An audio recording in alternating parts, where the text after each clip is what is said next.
నమస్తే అండి, నా పేరు చంద్రశేఖర్.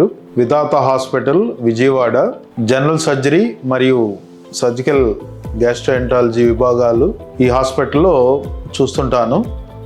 సో అదేవిధంగా నెక్స్ట్ ట్రీట్మెంట్ బ్యాండింగ్ అంటే మనకు చిన్న దాని సపరేట్ పరికరం ఉంటుంది. సో కింద నుంచి యానోస్కోప్ పెట్టి చూస్తూ ఈ పరికరానికి రబ్బర్ బ్యాండ్స్ అమర్చుంటాయి.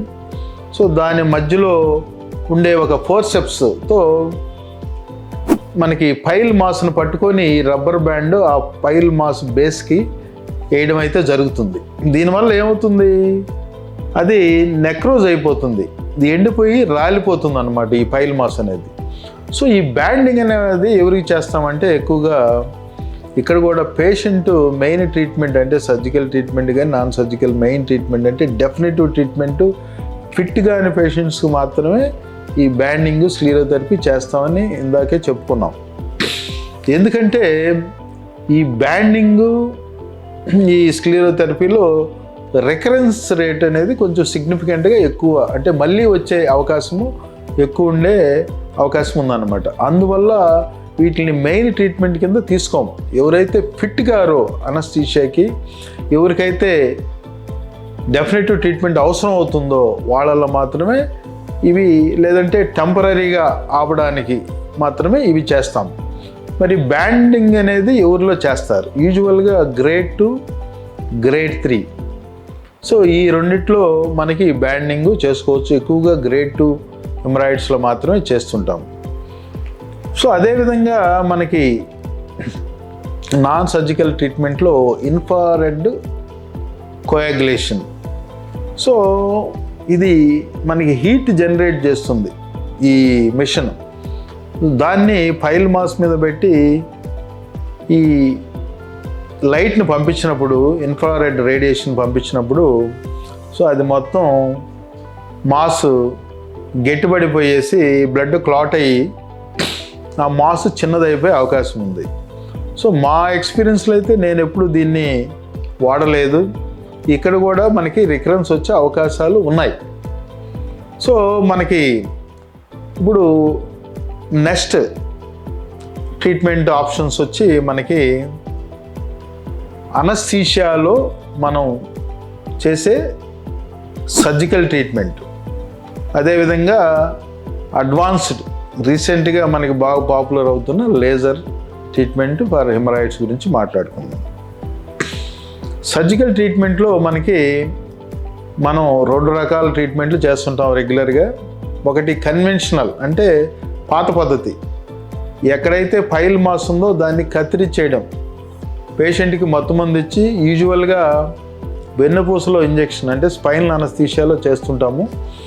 మత్తుమందు ఇచ్చిన తర్వాత కిందంతా ప్రిపేర్ చేసి యానల్ కెనాల్ని మనకి ప్రాక్టోస్కోపీ యానోస్కోప్ ఉపయోగించి, హాఫ్ సర్కిల్ యానోస్కోప్ అని ఉంటుంది, దాన్ని ఉపయోగించి మనకి క్లియర్గా పైల్ మాస్ని చూడవచ్చు.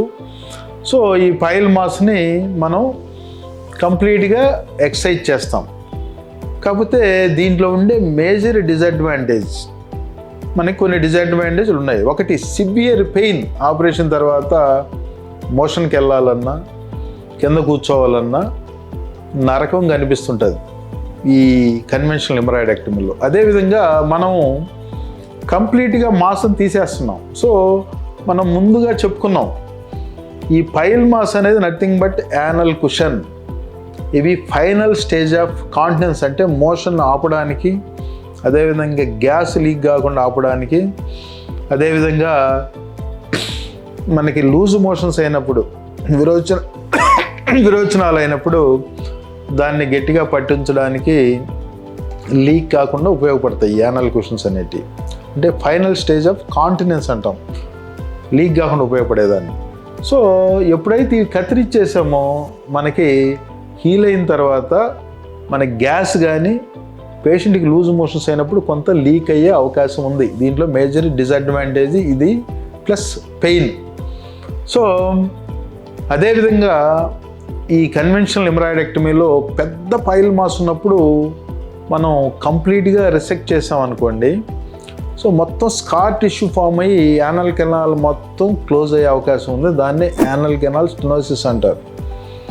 సో మనకి అసలు మోషన్ పాస్ చేయలేడు, తర్వాత కంప్లీట్గా మూసుకొని పోతుంది. ఇది ఎక్కువగా మనకి pile mass grade 3 grade 4 pile Maslow చేసినప్పుడు ఇందాక చెప్పుకున్నాం, ఇన్ఫెక్షను వాపు తగ్గకుండా గ్రేడ్ 4లో చేయకూడదని. ఆ సిచ్యుయేషన్లో చేసినప్పుడు మనకి ఎక్కువగా ఈ ప్రాబ్లం జరుగుతుంది, ఈ యానల్ కెనాల్ స్టెనోసిస్. సో ఇన్ని ప్రాబ్లమ్స్ ఉన్నాయి కాబట్టి కన్వెన్షనల్ హెమరాయిడెక్టమీ అనేది వీలైనంత వరకు అవాయిడ్ చేయడము మంచిది. కాకపోతే కొన్ని పరిస్థితుల్లో కంపల్సరీగా చేయాల్సినప్పుడు డెఫినెట్గా టెక్నిక్ అయితే ప్రతి సర్జన్కి తెలిసి ఉండాలి, దాని యానల్ కెనాల్ అనాటమీ ప్రాపర్గా తెలిసి ఉండాలి, స్ఫింక్టర్ ఇంజరీస్ జరగకుండా తెలిసి ఉండాలి. సో మనకి ఇంకో కాంప్లికేషన్ ఇక్కడ ఏంటంటే, మనకి స్ఫింక్టర్స్ డ్యామేజ్ చేసే అవకాశాలు ఉంది ఇన్ఎక్స్పీరియన్స్డ్ హ్యాండ్స్లో, అప్పుడు మోషన్ తెలియకుండా వచ్చే అవకాశాలు ఉన్నాయి. సో ఇవన్నీ కూడా ఓపెన్ కన్వెన్షనల్ సర్జరీలో వచ్చే ప్రాబ్లమ్స్. సో మేము రెగ్యులర్గా చేసే వాటిల్లో ఎక్కువగా నెక్స్ట్ మనం చెప్పుకోబోయే స్టాప్లర్తో పైల్స్ ఆపరేషను,